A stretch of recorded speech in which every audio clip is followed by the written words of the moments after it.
तो चलिए आज सीधे मुद्दे पर आते हैं। आज हम डिजिटल एजेंसी की उस सच्चाई को उजागर करने वाले हैं जिसे कोई दिखाना नहीं चाहता। ये है उसका फाइनेंशियल टीयर डाउन। $5,000, हाँ, यही वो रकम है जो ज्यादातर कंपनियां हर महीने अपने इनवॉइस में देखती हैं, एक स्टैंडर्ड डिजिटल एजेंसी रिटेनर के नाम पर। लेकिन असल में पर्दे के पीछे की कहानी कुछ और ही है। असली सवाल तो ये है कि 2026 में इस काम को करने की असल लागत मतलब रॉ कॉस्ट क्या है? $12.02। जी हाँ, बस इतना। ये है इसकी रॉ कंप्यूट कॉस्ट। और अब इस पूरी पड़ताल में हम इन्हीं दो नंबरों के बीच की जो खाई है ना, उससे समझने वाले हैं।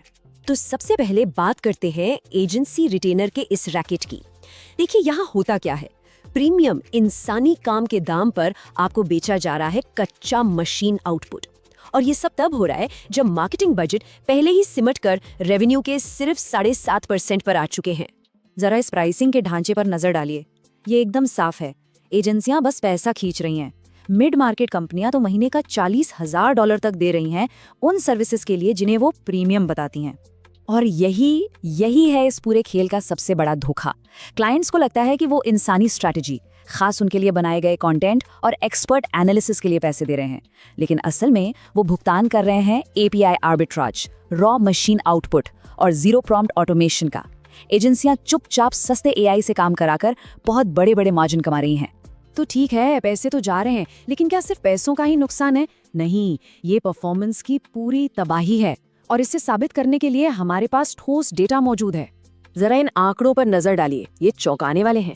सेमरश का 2026 का डेटा दिखाता है कि जो कंटेंट पूरी तरह से इंसानों ने लिखा है वो 80.5% बार गूगल पर नंबर 1 रैंक करता है, और वहीं एजेंसियों का AI कंटेंट वो सिर्फ 9.5% बार टॉप पर पहुंच पाता है। ये 8 गुना से भी ज्यादा का फर्क है। तो सवाल ये है कि एजेंसियां इस मॉडल को चला कैसे रही हैं? बहुत आसान है, वो पेज 1 के सबसे निचले हिस्से में रैंक कर लेती हैं और अपनी मंथली रिपोर्ट में पेज 1 रैंकिंग दिखाकर रिटेनर को सही ठहराती हैं। जबकि हकीकत ये है कि इन रैंकिंग से कोई असली बिजनेस वैल्यू मिलती ही नहीं। क्लिक थ्रू शेयर तो ना के बराबर होता है। और ये जो जेनेरिक AI कंटेंट है ना, ये आज के खरीदार को बिल्कुल आकर्षित नहीं कर पाता। आज का खरीदार AI पर निर्भर है। वो AI ओवरव्यू, चैटबॉट्स और LLMs का इस्तेमाल कर रहा है। ये जो नए AI डिस्कवरी इंजन है, ये सिर्फ गहरे, ओरिजिनल और डेटा पर आधारित कंटेंट को ही अहमियत देते हैं। तो इसका हल क्या है? एजेंसी से मोल भाव करना? बिल्कुल नहीं। इसका हल है एजेंसी को सिस्टम से ही हटा देना और उसकी जगह एक अपनी ऑटोनमस एसेट बनाना, जिसे कहते हैं एजेंटिक स्वॉर्म। अब ये कोई मामूली चैट GPT विंडो नहीं है। सोचिए, एक स्वॉर्म खास काम के लिए बने AI सब एजेंट्स का एक पूरा इकोसिस्टम है। ये रिसर्च, राइटिंग, डिजाइन और डिस्ट्रीब्यूशन जैसे काम खुद ब खुद कर लेता है। एक तरह से समझिए, ये बिना किसी ओवरहेड के आपकी अपनी डिजिटल मार्केटिंग टीम है जो 24/7 काम करती है, और इसे N8N जैसे प्लेटफॉर्म्स पर बनाया जा सकता है। तो ये सिस्टम काम कैसे करता है? देखिए, सब कुछ ऑटोमेटेड है। सबसे पहले ऑर्केस्ट्रेटर एजेंट एक ट्रिगर मिलने पर प्लान बनाता है, फिर रिसर्च एजेंट लाइव डेटा और आंकड़े इकट्ठा करता है। इसके बाद copywriting agent AI optimised content लिखता है, और विजुअल एजेंट कस्टम ग्राफिक्स तैयार करता है, और आखिर में पब्लिशिंग एजेंट इस सारे कंटेंट को वर्डप्रेस से लेकर लिंक्डइन तक हर जगह अपने आप पब्लिश कर देता है, बिना किसी इंसानी दखल के। अब जरा गणित देखते हैं। चलिए एक स्टैंडर्ड एजेंसी पैकेज की API कॉस्ट का फोरेंसिक ब्रेकडाउन करते हैं। तो मान लीजिए एक टिपिकल मंथली पैकेज है जिसके लिए एक मिड मार्केट कंपनी $5,000 देती है। इसमें क्या क्या मिलता है? 4 लंबे SEO blog, 30 social media posts और 34 कस्टम ग्राफिक्स।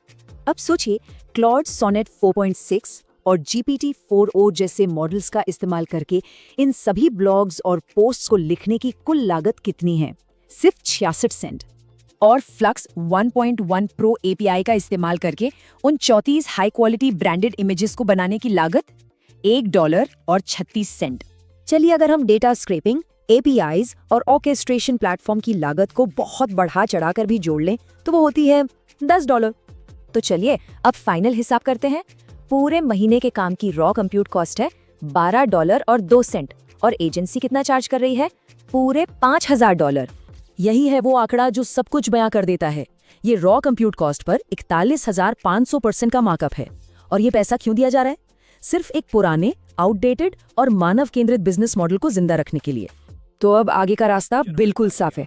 एक तरफ है एजेंसी को काम देना, जो कि बस एक खर्चा है, और दूसरी तरफ है अपनी खुद की कैपेबिलिटी बनाना, जो एक परमानेंट टेक्नोलॉजी एसेट है।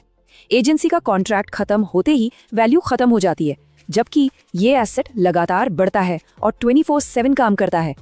और आखिर में ये एक ही सवाल है जो हर फाउंडर और सीएमओ को अपने आप से पूछना चाहिए।